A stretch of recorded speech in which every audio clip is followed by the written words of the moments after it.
Good morning friends, आज अपन start कर रहे हैं work of calculation and science. Clear? Work of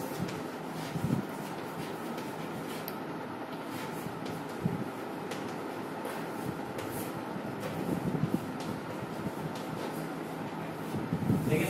आज अपन जो स्टार्ट करने जा रहे हैं टॉपिक, वो अपना स्टार्ट होगा यूनिट से। ठीक है ना। मात्रक देखते हैं अपन, इम्पोर्टेंट मात्रक लेंगे आपका। ठीक है ना। मात्रक यूनिट से।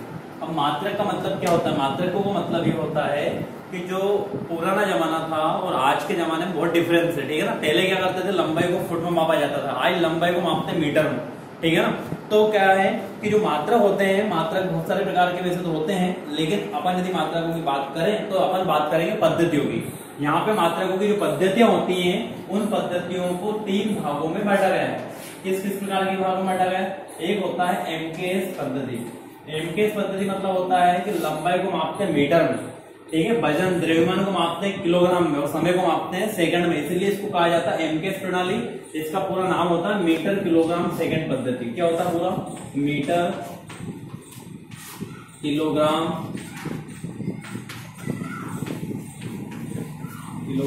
और सेकंड। ठीक है। तो ये जो सिस्टम है, ये है मीटर किलोग्राम सेकंड पद्धति। एक होती है अपनी यहाँ पे क्या, सीजीएस पद्धति। सीजीएस पद्धति का मतलब क्या होता है कि लंबाई को मापते हैं सेंटीमीटर में। ठीक है। वजन जो ग्राम है, जो वजन होता है उसको मापते हैं ग्राम में और समय को मापते हैं किसमें? सेकंड में। इसका पूरा नाम होता है सेंटीमीटर ग्राम और सेकंड। सेंटीमीटर ग्राम और ये कौन सी पद्धति होगी? सेकंड पद्धति। ये होती है अगली, वहां पे अपना पास आता है एफपीएस पद्धति। एफपीएस पद्धति। एफपीएस का मतलब होता है कि लंबाई को मापते हैं फुट में, भार को मापते हैं पाउंड में। पाउंड मतलब कैसे? पाउंड मतलब ये है कि आपकी जो साइकिल के जो टायर है, आप जब भाव भरवाओगे, सामने वाला आपको पाउंड में भरेगा। देखा गाड़ी में कि अगले जो मोटरसाइकिल का अगला जो टायर है उसमें 20 पाउंड हवा रहनी चाहिए, जो पिछला टायर है उसमें 40 पाउंड हवा रहनी चाहिए। यदि 3 सवारी उसके ऊपर बिठाई है तो 45 पाउंड होना चाहिए। तो ये वजन होता, भार होता टायर का, क्योंकि इसमें मापते हैं अपन पाउंड में। तो इसका पूरा नाम होता है foot pound second. Foot pound और ये आपका रहेगा सेकंड। ठीक है। लेकिन अब क्या है, अपन जो आज के जमाने में जब जी रहे हैं, तो आज अपने को सिस्टम ऐसा चाहिए कि भारत में भी यदि 2 किलोग्राम शक्कर है तो पाकिस्तान में भी कितनी होनी चाहिए? 2 किलोग्राम शक्कर ही होनी चाहिए। भाव भले अलग अलग हो, लेकिन जो मापने का जो पैमाना है वो सेम होना चाहिए। यदि यहाँ पे 1 क्विंटल आपका सरिया है तो पाकिस्तान में, जापान में, इटली में, रोम में, दुनिया के किसी कोने में चले जाओ, वहां पे 1 क्विंटल ही सरिया होना चाहिए। इसलिए अपन क्या कर रहे हैं, इन सभी प्रणालियों को मिला के जो मार्केट में चल रही है उसका नाम है एसआई सिस्टम। आपने देखा होगा कि कोई सा सामान जब मार्केट में लेने जाते हैं तो उसको लिखा होता है आईएसआई ट्रेडमार्क। क्या लिखा रहता है? आईएसआई ट्रेडमार्क का मतलब होता है कि सिस्टम ऑफ इंटरनेशनल। ठीक है ना। क्या होता है? सिस्टम। एसआई मतलब होता है सिस्टम और आई मतलब होता है इंटरनेशनल। इंटरनेशनल का मतलब होता है, एक तो नेशनल होता है, नेशनल होता है राष्ट्रीय, और इंटरनेशनल का मतलब होता है अंतरराष्ट्रीय। अंतरराष्ट्रीय का मतलब ये है कि दुनिया के सारे देशों में सभी मान कैसे हैं? फिक्स है। पहली चीज, अब जो एसआई जो मात्रक है, तो एसआई मात्रक में किन किन चीजों को लिया गया है? तो एसआई मात्रक जो होते हैं, इनमें 2 प्रकार की राशियां होती है। एक होती है ड्राइव्ड, एक होती है अनड्राइव्ड। मतलब एक होता है क्या, एक तो होती है मूल राशि और एक होती है व्युत्पन्न राशि। ठीक है। तो मूल राशियां कौन कौन सी अपन देखते हैं। तो अपन बात किसकी कर रहे हैं हम? SI system. मूल राशियां कौन कौन सी है? तो वर्तमान में जो मूल राशियों की जो संख्या है वो कितनी है? 7 है। और अपन उनकी प्रणाली भी देखेंगे। तो सबसे पहले आता लंबाई। तो लंबाई का जो मात्रक होता है, तो यहां मैं लिख रहा हूं राशियां, यहां आएंगे उनके मात्रक और यहां पे आएंगे उनके संकेत, और इसमें से परीक्षा में 100% पूछते हैं। ठीक है। 1 नंबर का आपको आएगा। सबसे पहले आता लंबाई। तो लंबाई का मात्रक कौन होता है? तो लंबाई को किसमें मापते हैं अपन? मीटर में मापते हैं। संकेत कौन हो जाता है? एम हो जाता है। सॉरी, लंबाई का एम, मीटर का एम रहेगा। ठीक है। इसके बाद लंबाई के बाद कौन आता है? द्रव्यमान एवं भार। क्या आएगा? द्रव्यमान एवं भार। तो द्रव्यमान एवं भार मतलब क्या है? तो द्रव्यमान का मतलब होता है, इसको जब मापते हैं तो मापते हैं किसमें? किलोग्राम में, और संकेत भी क्या होता है? केजी होता है, लिखते हैं किलोग्राम में। इसके बाद आपका आता है यहाँ पे समय। समय को मापते किसमें है? समय को मापते हैं सेकंड में। और संकेत क्या होता है? तो संकेत उसका क्या हो जाता है? एस हो जाता है। तो लंबाई हो गई, द्रव्यमान भार हो गया, समय हो गया। इसके बाद आपका यहाँ पे आता है विद्युत धारा। क्या आती है? विद्युत धारा। विद्युत धारा को मात्रक कौन होता है? तो विद्युत धारा का मात्रक एम्पियर होता है। एम्पियर में अपन क्या मापते हैं? विद्युत धारा मापते हैं। और एम्पियर का संकेत क्या हो जाता है? एम। यहाँ पे अपना संकेत हो जाएगा। इसके बाद आपका आता है यहाँ पे तापमान, जिसको बोलते हैं ताप। ताप को बोलते हैं, तापमान का संकेत जो होता है केल्विन। केल्विन को मापते किसमें? तो डिग्री सेल्सियस। ये इसका संकेत हो गया। कितने हो गए? 1 2 3 4 5। एक होगा आपका ज्योति तीव्रता। ज्योति तीव्रता, ज्योति तीव्रता, ज्योति तीव्रता के जो उसको मापते हैं, उसको मापते हैं कैंडेला। किसे मापते हैं? कैंडेला में। और इसका संकेत होता है यहाँ पे सीडी। क्या होता है? सीडी। कितना हो गए? लंबाई, द्रव्यमान भार, समय, विद्युत धारा, तापमान और एक कौन होगा? ज्योति तीव्रता। एक और लास्ट बचा 7वें नंबर का, उसका मान होता है पदार्थ की मात्रा। किसकी? पदार्थ की मात्रा। ये राशि है जिसको मापते हैं अपन किसमें? मोलरता में। किसे मापते हैं? मोलरता में। और इसका संकेत होता है MOL। क्लियर? तो ये क्या है? आज जो सिस्टम चल रहा है ऐसा ही, आप कहीं भी चले जाओ दुनिया के किसी कोने में, जब लंबाई की बात चलेगी तो उसको किसमें मापेंगे? मीटर में, सेंटीमीटर में। वो एक उसका फंडे है, लेकिन एक लेवल जो होता है इंटरनेशनल लेवल, उसमें मापते हैं अपन मीटर में। संकेत होता है। द्रव्यमान भार को मापते हैं हमेशा किसमें? किलोग्राम में। आप किसी दुकान पे गए, भैया हमें शक्कर दे दो, सामने वाला सेकंड आपसे ऑप्शन ये पूछेगा कितने किलोग्राम दे दूं। ये नहीं पूछेगा कितनी शक्कर दे दूं, क्या पूछेगा? कितने किलोग्राम। तो एक जो लेवल है वो क्या है? किलोग्राम है। संकेत क्या है? केजी है। तीसरी चीज, समय जब बात चलेगी तो सेकंड में आएगा। इसके बाद विद्युत धारा की बात चलेगी। आप जो लाइट खर्च करोगे, विद्युत धारा खर्च करोगे तो एम्पियर के रूप में खर्च करोगे, और मापते हैं अपन उसे एम्पियर से। संकेत है। फिर तापमान, किसी भी चीज का आपका आपके शरीर का जो टेम्परेचर नापना है तो आप मापते हैं किससे? थर्मामीटर से। ठीक है ना? तो यहाँ पे आता है केल्विन में, और ये आता है डिग्री सेल्सियस। क्योंकि केल्विन को कभी भी डिग्री सेल्सियस में नहीं लिखा, केल्विन में कभी भी डिग्री नहीं आती है, सेल्सियस में ही किसका प्रयोग होता है? डिग्री का। ये बात अच्छे से याद रखना। फिर आता है क्या? ज्योति तीव्रता। ज्योति तीव्रता का संकेत क्या? मात्रक कैंडेला है। मापते किसमें? सीडी में। पदार्थ की मात्रा है, उसको मापते किसमें? मोलरता में। संकेत है MOL। अब ये तो हो गए ऐसे ही मात्रक, जो मूल मात्रक 7 हैं, लेकिन 2 ऐसे भी हैं कि जो क्या है? व्युत्पन्न मात्रक है। व्युत्पन्न मात्रकों की संख्या 2 है। तो वो कौन कौन सी है? तो देखो बता दूं मैं आपको। तो व्युत्पन्न मात्रक, ये तो थे मूल मात्रक, तो व्युत्पन्न मात्रक को बोलते हैं अनड्राइव्ड यूनिट्स। तो इनमें पहली तो होती है आपका क्या? एक तो होता है रेडियन, आपने नाम सुना होगा, रेडियन। और एक होता है दूसरा स्टेरेडियन। स्टेरेडियन। तो रेडियन को दर्शाते हैं किससे? RD से। स्टेरेडियन को दर्शाते हैं SD से। ठीक है ना? और क्या होता है? जो अब रेडियन स्टेरेडियन है, तो किसी ना किसी के मात्रक तो है। तो ठोस की बात करें अपन, ठोस कोण की बात करें तो ठोस कोण का मात्रक होता है रेडियन। और घन कोण की बात करें तो उसका होता है कौन? स्टेरेडियन। ये इनके पूरे फंडे कंप्लीट है। अब अपन बढ़ते हैं आगे की ओर। तो ये तो मात्रक थे। अब अपन लिख रहे हैं कि यहाँ जो एग्जाम में नाम से आते हैं मात्रक, जैसे कि जैसे मैं बात करूं बल की, तो बल में इस बोर्ड को उठाने में मैंने कितना फोर्स लगाया, तो उस फोर्स को यदि नापना है तो वो नाप सकते हैं अपन न्यूटन में। किस में नापेंगे? न्यूटन में। आपने किसी व्यक्ति को, किसी वस्तु को एक स्थान से दूसरे स्थान तक जाने में जो कार्य किया, यदि वो आपको नापना है तो मापेंगे जूल में। ठीक है ना? इसी प्रकार ऊर्जा रहेगा, तो ऊर्जा आपने कितनी एनर्जी वेस्ट करी तो वो भी मापेगी किसमें? जूल में। तो इस प्रकार सभी के मात्रक हैं। तो मैं लिखा हूं यहाँ पे IMP फैक्ट। इनसे बाहर एग्जाम में एक क्वेश्चन भी नहीं जाएगा, मेरी गारंटी है। दुनिया की कोई सी भी एग्जाम दो, जितने भी मात्रक है सारे इंपोर्टेंट है। चलो सबसे पहले अपन स्टार्ट करते हैं यहाँ पे बल से। तो मैं एक साइड लिख रहा हूं क्या? मात्रक। ठीक है? और एक साइड लिख रहा हूं क्या? उनके। तो ये तो राशि आ जाएगी, इसको बोलते हैं अपन राशियां। जो बल है वो क्या? एक राशि है। तो यहाँ पे आएगी आपकी राशि, और ये आएंगे इनके मापने के मात्रक। संकेत तो कोई लिखने की जरूरत है नहीं। तो देखो बल को किस में मापेंगे? तो बल को मापते हैं किस में अपन? न्यूटन। क्लियर? किसी भी बुक्स में पढ़ लो आप, हमेशा बल को न्यूटन में मापोगे। दूसरा आता है क्या? बल के बाद कार्य। कार्य का हमेशा मात्रक क्या होता है? जूल। क्लियर? क्यों? क्योंकि देखो कैसे, कार्य और एक होती ऊर्जा। आदमी काम करेगा, आदमी काम करेगा तो कैसे काम करेगा, आदमी काम करेगा तो क्या खा के काम करेगा, काजू। क्या बन रहा है, काजू। काजू खाओगे तो क्या करोगे, कार्य करोगे। तो का से डायरेक्ट किस पे जाना है, जूल पे। ठीक है। उजाला, यहां से देखना ऊर्जा बन रहा है, तो ऊर्ज मतलब ये तुम्हारा क्या बनेगा, तो कार्य और ऊर्जा दोनों का ही मात्रक क्या आएगा, जूल आएगा। जब काजू खाओगे तो आपके अंदर एनर्जी आएगी, और जब एनर्जी आएगी तो काम करोगे, और जब काम करोगे तो दोनों के मात्रक कौन होगा, जूल होगा। क्लियर। तो कार्य और तीसरे नंबर पे ऊर्जा, इन दोनों का ही मात्रक कौन है, तो यहाँ पे जूल।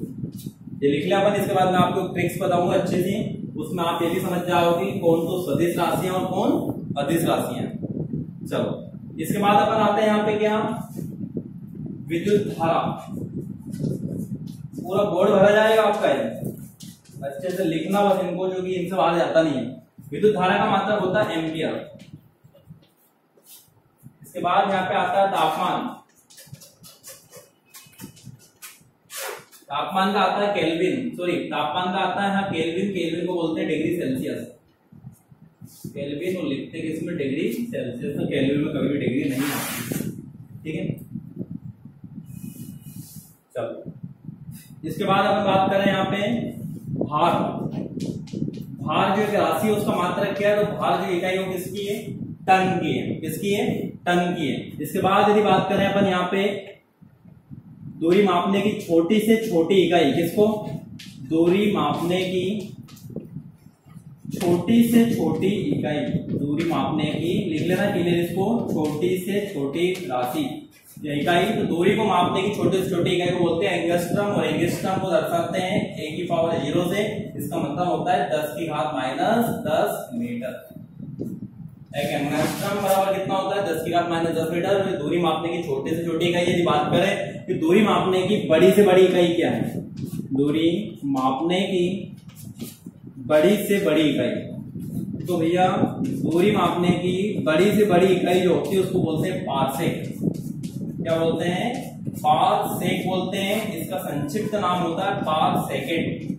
छोटे से छोटे सेकंड की भी दूरी को मापा जाता है किसकी सहायता से, तो पारसेक की सहायता से। ठीक है ना। दूरी मापने की छोटे से छोटी इकाई कौन हो गई, एंगस्ट्रम हो गई है। दूरी मापने की बड़ी से बड़ी इकाई कौन हो गई है, पारसेक हो गई है। ठीक है। ये सब एग्जाम में आते हैं यहाँ पे। इसके बाद अपन बात करें ज्योति तीव्रता। ज्योति तीव्रता,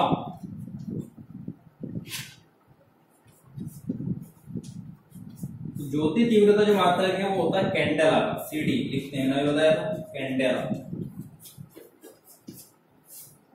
जो होता है CD।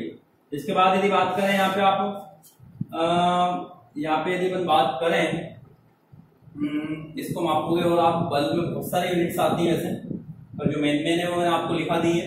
यदि पदार्थ की मात्रा बोले तो आपका क्या हो जाएगी, मोलरता हो जाएगी। ठीक है ना। तापमान बोले तो डिग्री सेल्सियस लिखी दिया अपन ने केल्विन में। ठीक है। तो ये सारे के सारे क्या अपने मात्रक है। अब हम थोड़ी सी बात करते हैं सदिश और अदिश राशियों की। तो देखिए कैसे बिठा दूं, देखिए सदिश और अदिश राशियों को बोला जाता है वेक्टर और स्केलर क्वांटिटीज। ठीक है ना। एक तो क्या होती है वेक्टर क्वांटिटीज, और एक होती है अपनी स्केलर क्वांटिटीज। सदिश मतलब क्या होती है, तो सदिश मतलब ये होता है, सदिश को बोलते हैं अपन क्या, सदिश मतलब ऐसी राशि जिसमें दूरी और परिमाण दोनों ही हो। क्या हो, जिसमें दूरी और परिमाण यदि दोनों ही है तो वो कहलाती है सदिश राशि। और ऐसी राशि है जिसमें दूरी तो होती है लेकिन परिमाण नहीं होता है, अदिश राशियां कहलाती है। तो देखिए कैसे, अब आप एग्जाम में कंफ्यूजन हो जाओगे, मैं आपसे पूछूं कि बल कैसी राशि है, बल कैसी राशि है, तो आपको ऑप्शन सदिश भी रहेगा, ऑप्शन अदिश भी रहेगा, लेकिन पहचानोगे कैसे। तो मैं लिख रहा हूं यहाँ पे अदिश राशि। अदिश राशि, अदिश राशियां मतलब वे राशियां जिनमें सिर्फ क्या हो, बल हो, क्या ना हो, परिमाण ना हो, परिमाण या परिणाम ना हो। ठीक है। सिर्फ क्या होना चाहिए, सिर्फ यहाँ पे बल की दिशा होना चाहिए, मतलब बल होना चाहिए, बल के साथ साथ उसकी क्या होना चाहिए, सिर्फ दिशा होना चाहिए, लेकिन कितने किलोग्राम का बल है वो पता नहीं होना चाहिए। तो क्या कहलाएगी अदिश, मतलब आधी चीज, दो तो पूरी गई, एक तो क्या है दिशा और एक क्या परिमाण। यदि दिशा है तो क्या है अदिश है, यदि परिमाण नहीं है तो क्या है अदिश है। क्लियर। अब एक होती है सदिश राशि। सदिश राशि। सदिश का मतलब क्या होता है कि वहां राशियां जिसमें दिशा भी हो एक निश्चित और क्या हो परिमाण भी हो तो ही क्या कहलाएगा सदिश राशि कहलाएगा। लेकिन ये तो एक यहाँ का डाउट अपना क्लियर हुआ, लेकिन एग्जाम में ऐसे नहीं आएगा। एग्जाम में तो आपसे डायरेक्ट पूछेगा वेग कैसी राशि, तो वहां पता नहीं चलेगा, तो उसके लिए अपन देते हैं कोडिंग। ठीक है, ये तो एक नॉर्मल सी चीज थी कि जिसमें दिशा हो परिमाण ना हो तो तुम्हारा अदिश कहलाएगा, जिसमें दोनों ही हो वो सदिश कहलाएगी। तो उसके लिए कोडिंग है, उसका नाम है दे दूं तो लिखो सदिश राशि।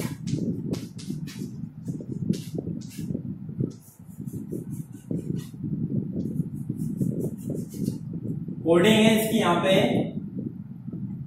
अंश भवि वे पद। क्या बोला मैंने?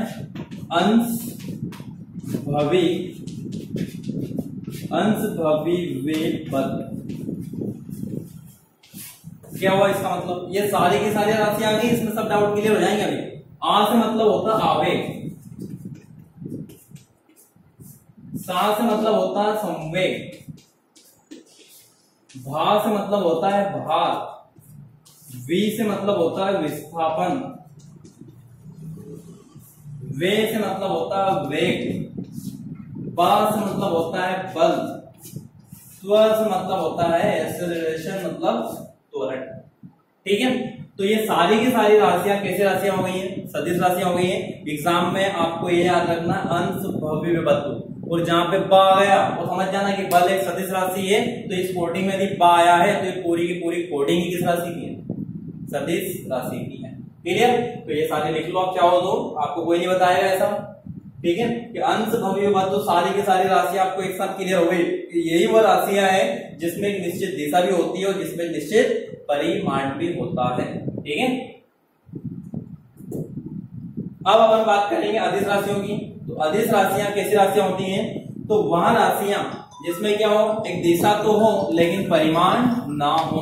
ठीक है ना, तो वह राशि कैसी कहलाएगी? वो राशियां अपनी कहलाती है अदिश राशियां अपनी कहलाती है। ठीक है, ठीक है ना, ये बिल्कुल फैक्ट है, कभी भूल मत जाना, इसे हमेशा याद रखना, बिल्कुल रामबाण है। ठीक है ना, हर जगह लागू हुआ है। तो मुझे पता है लॉकडाउन बढ़ता जा रहा है, आप पर लागू नहीं होगा है। चलो बढ़ाए आगे। अब देखो यहाँ पे दूसरा अपने पास आती है, यहाँ पे अदिश के बाद सदिश के बाद सदिश राशि, अदिश राशियां। वैसे कोडिंग बहुत सारी है, कोडिंग इतनी है कि मैं आपको इतनी कोडिंग बता दूं सदिश सदिश की आप भूल ही जाओ कौन सदिश कौन अदिश, लेकिन अपन एक एक कोडिंग पढ़ेंगे अच्छे से ताकि आपको याद रहे। ठीक है, तो कोडिंग की कोई कमी नहीं, भरमार कोडिंग है। ठीक है, अब देखो अदिश राशियां क्या है? तो अदिश राशियां का मतलब होता है चांद उषा का आधा दांत टूट गया। किसका? चांद उषा का आधा दांत टूट गया। अब चाहो तो आप बना सकते हो सारी की सारी राशियां। कोई है ऐसा जो बना देगा सारी की सारी राशियां? जिसने पहले मेरे से पढ़ी हो तो बना देगा। ठीक है ना, चलो बनाए अपन। चा चाया, चा से मतलब होता है चाल। ठीक है, चाल हो गया। इसके बाद दा आया, दा से होता है द्रव्यमान। ऊ आया, ऊ से होता है ऊर्जा। सा आया, सा से होता है समय, संवेग। ठीक है ना, सा से क्या हो जाएगा? समय। इसके बाद का आया, का से हो जाएगा कार्य। आ आया, आ से हो जाएगा आयतन। धा आया, धा से हो जाएगा धारिता। दा आया, दा से हो जाएगा दाब। ता आया, ता से हो जाएगा तापमान या ताप। और ये जो गया है वो क्या है? साइलेंट। ठीक है, ये सारी की सारी राशियां कैसी है? तो ये सारी कैसी राशियां हैं? अदिश राशियां हैं। इन राशियों को भूल ना जाना। ठीक है, इनको अच्छे से पढ़ना एक बार, क्योंकि एग्जाम में हमेशा एक नंबर आपको देके जाएंगे। ठीक है, तो आज के लिए अपना इतनी काफी है। मिलते हैं अपन नेक्स्ट क्लास में, जब तक ये वीडियो आप देखते रहिए। ठीक है ना, थैंक्स, बाय।